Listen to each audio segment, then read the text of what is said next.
El Consejo de Seguridad de Naciones Unidas está compuesto por 5 países que tienen el derecho de veto. El Reino Unido, Francia, Estados Unidos, China y Rusia, que reemplazó a la Unión Soviética en su momento, aunque muchos planteaban que en realidad ese reemplazo era ilegal, porque un país se había desintegrado y un país que todavía ni siquiera había ingresado a Naciones Unidas ya tenía un lugar en el Consejo de Seguridad. Esos 5, los 5 grandes, tienen derecho a veto. Ya hace varios años se decidió ampliar el Consejo de Seguridad por presión justamente de otros países que encuentran que el derecho a veto obviamente no es un derecho democrático, que es fruto de lo que fue lo que se llamaba la Guerra Fría, el enfrentamiento entre bloques, Estados Unidos y la Unión Soviética. Y existe lo que se llama el Consejo de Seguridad ampliado, compuesto por 15 países. Los 10 países que acompañan a los 5 van rotando. Alguna vez hemos hecho un informe para explicar exactamente cómo funciona esto. Y rota también la presidencia del Consejo de Seguridad. En este caso le corresponde a la Argentina. Participó la presidenta Cristina Fernández. Hubo algunos debates interesantes, algunos discursos breves, otros más largos. Vamos a escuchar y después vamos a conversar un poco sobre lo que se debatió allí. Creo que debemos repensar el funcionamiento de los organismos porque tenemos un nuevo mundo, una nueva realidad, y no se puede enfrentar un nuevo mundo, una nueva realidad y nuevos problemas con viejos instrumentos y con viejos métodos, porque no nos van a dar una respuesta. Por eso creemos, cuando hablamos en la necesidad de elaborar consensos que no se basen en los intereses particulares de cada Estado que tenga el derecho a veto, sino en el de asegurar en serio la paz y la estabilidad. En este sentido podemos afirmar que la América del Sur, Latinoamérica, es hoy una región de paz. Podemos también decir, en nuestra región, como bien lo mencionó el representante de la CELAC, una conflictividad por no respetar una resolución de Naciones Unidas en cuanto a la necesidad de que mi país y el Reino Unido entablen negociaciones, conversaciones en el marco de lo resuelto por Naciones Unidas en la resolución 2065 del año 1965 en cuanto a la soberanía de las Islas Malvinas. No se trata de una postura caprichosa, no se trata de una postura de reafirmar tenemos razón nosotros. Simplemente decimos queremos que se cumpla la resolución de Naciones Unidas y que ambos países nos sentemos a discutir sobre una cuestión litigiosa y controversial. La necesidad... Las oportunidades para debatir temas directamente relacionados con el mandato fundamental del Consejo de Seguridad son importantes, no solo para contribuir a la constante actualización de la orientación política y los métodos de trabajo del Consejo, sino porque también nos permiten subrayar la importancia de basar nuestros esfuerzos para la promoción de la paz en la estricta observancia de la Carta y de las resoluciones del Consejo. También ponen de relieve la necesidad de mejorar de manera permanente nuestra coordinación con el fin de construir un Consejo que se ajuste a la realidad contemporánea, entre otras cosas en cuanto a su composición. América Latina es una zona de paz en consolidación gracias a la voluntad de sus líderes que han decidido escribir su historia sin tutelajes. Mientras la OTAN organiza intervencionismos, en Sudamérica la UNASUR ha evitado golpes de estados y conflictos de distinta índole. La existencia de 2 categorías vulnera el principio de la igualdad de derechos entre estados, sean grandes o pequeños, tal como lo establece la propia Carta de las Naciones Unidas. Por otra parte, el compromiso del Mercosur con la democracia ha sido evidente durante toda su existencia. Los instrumentos, así como declaraciones, decisiones y resoluciones de Mercosur han velado por la democracia y la paz en la región, incluso para prevenir intentos de golpes de Estado y otras formas de interrumpir la voluntad democrática de nuestros pueblos, propiciadas por las corrientes fascistoides representadas por élites políticas y económicas, especialmente agrupadas en las corporaciones mediáticas. Estas corrientes arremeten contra los gobiernos y pueblos democráticos, que hemos escogido el camino de la independencia, la inclusión social y la democratización profunda de nuestras sociedades.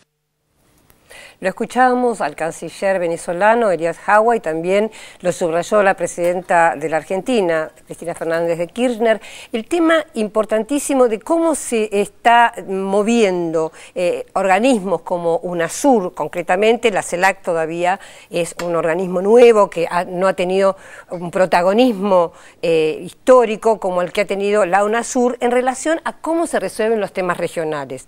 Lo dijo muy claramente la presidenta, recordó, bueno, desde ya los golpes frustrados en el caso de Bolivia, el golpe frustrado en el caso de Ecuador contra el presidente Rafael Correa, también las resoluciones de conflictos, como fue tanto el de Ecuador con Colombia, en ese caso sí, era el Grupo Río y su sucesor que sería el CELAC, y también el caso de Colombia con Venezuela. Entonces, lo que subrayó la presidenta, me parece que es muy importante, es que en lugar de buscar, en el caso de Naciones Unidas, casi todas las salidas son salidas armadas, salidas agresivas, salidas militarizadas, mientras que en el caso de UNASUR, ella hablaba de eficiencia, la eficiencia de UNASUR es que ha llegado a resolver en forma absolutamente pacífica, realmente momentos muy, muy graves en nuestra región. Y el otro punto que me parece también importante es el tema de la ampliación sí o la ampliación no, porque recordemos que Brasil, por ejemplo, es de los países, como potencia regional que es, de los países que dice, bueno, ampliemos el Consejo de Seguridad. Es decir, estos 5 que vos nombrabas, Pedro, estos 5 países podrían sumarse otros, como por ejemplo podría ser Alemania, o podría ser Japón, o podría ser India, o podría ser Brasil. Esto hay algunos países en el mundo que lo plantean. El caso del planteamiento argentino, me parece que es más interesante, es no, que no haya ningún país con poder de veto. ¿Por qué tiene que haber esa asimetría? ¿Por qué tiene que haber países privilegiados que digan que no, como el caso de Gran Bretaña con Malvinas, y un solo país puede estar en contra de lo que digan otros 191, 92, ¿no? Entonces me parece que es interesante también el planteamiento de decir no a la ampliación del Consejo de Seguridad, o sea, la desaparición del Consejo de Seguridad concretamente. Sí, no, hay un elemento que aparece en estos debates, en este tipo de foros, que es interesante por la novedad de que se debata en estas instancias cuestiones tan de fondo como esto, cuestionar el mismo poder de veto, el Consejo de Seguridad y el funcionamiento. Lo otro que se revela, y en esto haría un paralelo con el grupo de los 20, desde hace 4 o 5 años como se discute en el G20 el tema de la crisis mundial, es que terminan no cambiando nada, no transformando nada, porque justamente lo que está en cuestionamiento es la forma en que ejercen las principales potencias el funcionamiento de estos organismos, claro, que manejan, con lo cual termina no cambiando nada. La pregunta que estaría ahí, digamos, en suspenso es si estos organismos como UNASUR pasarían a tener, claro, una preponderancia regional y digamos... Bueno, el punto inclusive previo, Telma, a esto, es si estos organismos como UNASUR no son justamente la mejor respuesta al tema de darse sus propios organismos. Exacto. Y no pretender o esperar que las Naciones Unidas o el G20 cambien la actitud en conjunto, o por lo menos seguir peleando ahí, pero mientras tanto ir armando otros organismos donde esto funcione de otra manera. Evidentemente el tema de haber logrado la paz en más de un conflicto, haber evitado golpes, es un logro importante que hace de ese organismo ya... estamos hablando de UNASUR en este caso, absolutamente válidos. Lo otro, lo que tenemos es que hay un poder de veto que es una formalidad que pone a algunos países con una capacidad, un poder que el resto no tiene. Pero además del poder de veto, hay una ley no escrita por la cual país que es una de las potencias, que hacer una resolución de Naciones Unidas que no le conviene, no la cumple, y no tiene sanción. El tema de Gran Bretaña es un ejemplo clarísimo de esto. Pero ¿no? detrás de eso me parece que hay otra pregunta, y es si tiene que haber una, digamos, una obediencia global a las leyes. Digamos, vos dijiste, ahí claro, puede haber sí, un organismo como la UNASUR que nos damos nuestras propias leyes, decidimos nuestras propias reglas de juego y las cumplimos. Pero no tiene que ser global. ¿Por qué tiene que ser global? ¿Quién dice que tiene que ser global? Ahora, me parece que acá hay una apuesta respecto de UNASUR y CELAC que es interesante, porque recordemos que UNASUR y CELAC son dos creaciones latinoamericanas recientes. La CELAC muy reciente, sí, pero UNASUR tiene menos de 10 años, hemos hecho informes sobre CELAC, sí, y UNASUR. Y es la primera vez que hablan en el Consejo de Seguridad. El canciller cubano habló en nombre de la CELAC, porque tiene la presidencia pro tempore de la CELAC, y la canciller peruana habló en nombre de UNASUR. Que a mí me llamó la atención que los dos mencionaran el caso de Haití en sus discursos, señalando cómo UNASUR y CELAC intervienen en Haití, sin mencionarlo, diferenciándose de lo que fue la intervención militar de los Estados Unidos en Haití. No para conquistar Haití, pero fue claramente una intervención a través de sus Fuerzas Armadas, el portaaviones en su momento. Y si se habla de una doctrina del sur o una doctrina de América del Sur para tratar de marcar una diferencia, mi pregunta es si efectivamente UNASUR y CELAC pueden, al aparecer públicamente, marcar una impronta. Porque yo estaba pensando, cuando veía los discursos del canciller cubano y de la canciller peruana, pensaba lo que había pasado en Libia en su momento. Recordemos que cuando la OTAN decide intervenir en Libia, la Unión Africana manda al presidente de Sudáfrica, interviene en Libia para tratar de mediar en el conflicto. Sí. Y los norteamericanos y los europeos, la verdad, le hacen, como decimos nosotros, pito catalán a la Unión Africana. La pregunta es, ¿UNASUR y CELAC pueden lograr un lugar diferente a la Unión Africana que tiene 50 años y que las grandes potencias las desprecian? O incluso Pepe Mujica, que dijo esta semana que Mercosur tiene que intervenir en Colombia. En el conflicto de la FARC, con mucho respeto lo dijo, nosotros tenemos que contribuir a la paz en Colombia. Es un problema regional. Exactamente, y dijo Pepe Mujica, es la cosa más importante que está sucediendo en América Latina, la negociación de paz. Palabras textuales, o casi textuales, del presidente de Uruguay, o sea, intervenir positivamente por la paz. De alguna manera, el presidente Lula lo había propuesto en su momento, había dicho, las fronteras, la seguridad de las fronteras, sobre todo con el tema de narcotráfico, que es el gran argumento de militarización de Estados Unidos, decía, nosotros nos tenemos que ocupar de nuestras propias fronteras, de poner seguridad, de poner radares, etcétera. No tenemos que esperar a que vengan en el norte a decirnos cómo nos tenemos que cuidar. Ni la DEA. De alguna manera estaba planteando esto que vos decís que claro, lo que pasa es que Mujica, eso implica enfrentar a la primera potencia mundial. En el tema que estábamos viendo antes, porque te presionan a través de la DEA, la droga, la cocaína y todos los otros temas. De Libia, digamos, claro. Si se puede o no se puede, depende de la fuerza, de la correlación de fuerzas que haya en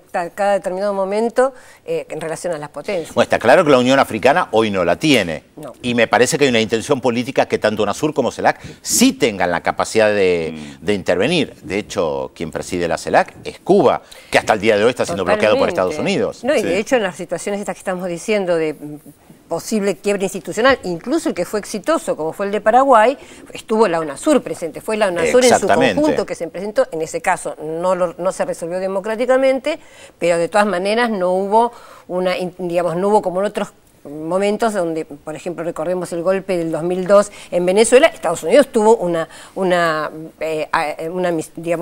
acción muy concreta y mandaba a sus delegados y tenía una presencia clara, es decir, en estos casos, casos ya no hubo. Prácticamente en todo conflicto que hubo en Latinoamérica donde se resolvía la institucionalidad, se esperaba que decía la embajada de Estados Unidos para saber a dónde se había llegado, era casi el árbitro, ¿no? Me parece que en todo esto también es interesante ver que hay una cuestión justamente, no solo cronológica, sino de lo que marcaba Telma, el tema de la acumulación de fuerzas y la relación de fuerzas. Hoy UNASUR es un organismo que tiene una determinada fuerza y lo ha demostrado. CELAC todavía no.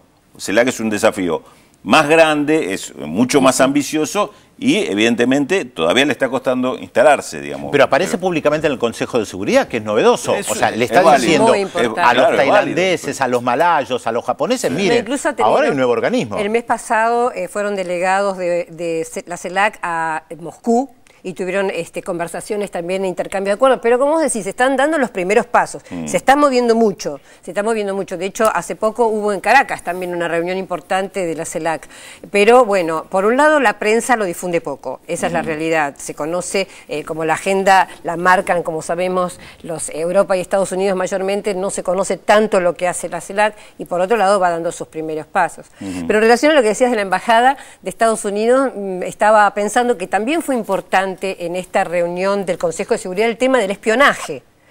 Varias veces se nombró, de hecho la presidenta argentina nombró la película La vida de los otros en relación al tema del espionaje.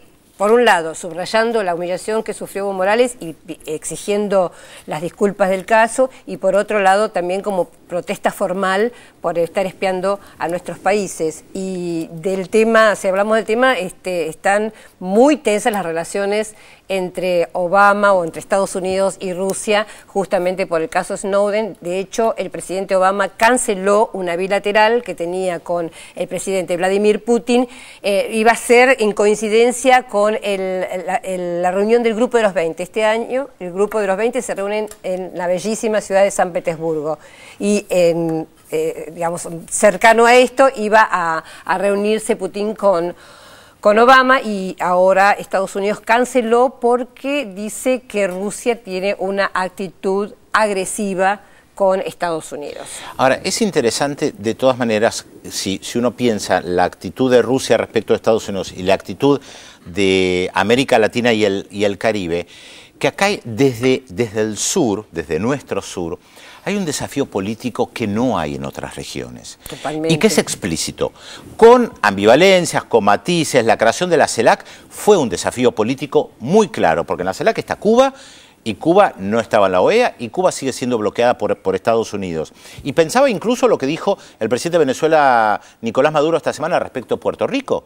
Plantear la incorporación de Puerto Rico a la CELAC. Es increíble. Puerto Rico es parte de Estados Unidos, más allá del estatus especial y todo lo que se discuta. Y de las protestas que puedan tener los puertorriqueños. Y que probablemente la mayoría de los puertorriqueños sigan queriendo formar parte de Estados Unidos. Pero ese es otro tema que ellos tendrán que decidir o no.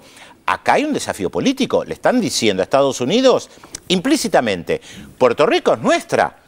Puerto Rico es parte de la CELAC por historia, por cultura, por idioma. Y también, ligándolo con esto, me llama mucho la atención cómo en el Caribe, especialmente a través de CARICOM, están insistiendo, y me parece que es un tema que deberíamos hacer algo porque a mi juicio va a crecer, con el tema de las reparaciones que le exigen a los europeos por la esclavitud.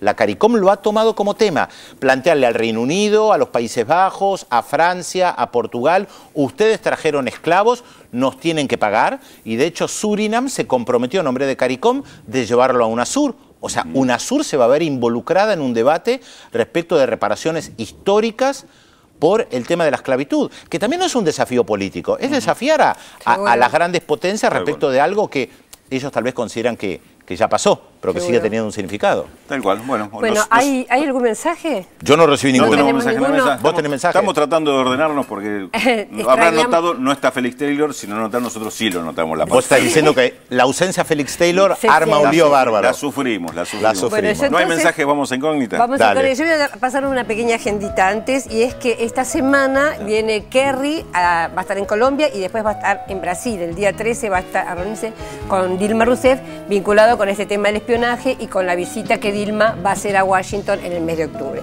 Y ahora sí, les leo la incógnita. Participó el 30 de septiembre de 1930 en los movimientos estudiantiles contra la dictadura de Gerardo Machado. Esa década fue muy fructífera para nuestro personaje. Publica un ensayo y su primer poema y funda una revista. ¿De quién se trata? Y ahora sí, yo les cuento cómo seguimos después de la pausa. Tensión en Zimbabue tras las elecciones. Mugabe se declara ganador, pero crecen las acusaciones de fraude en el país africano tras los comicios del 31 de julio pasado.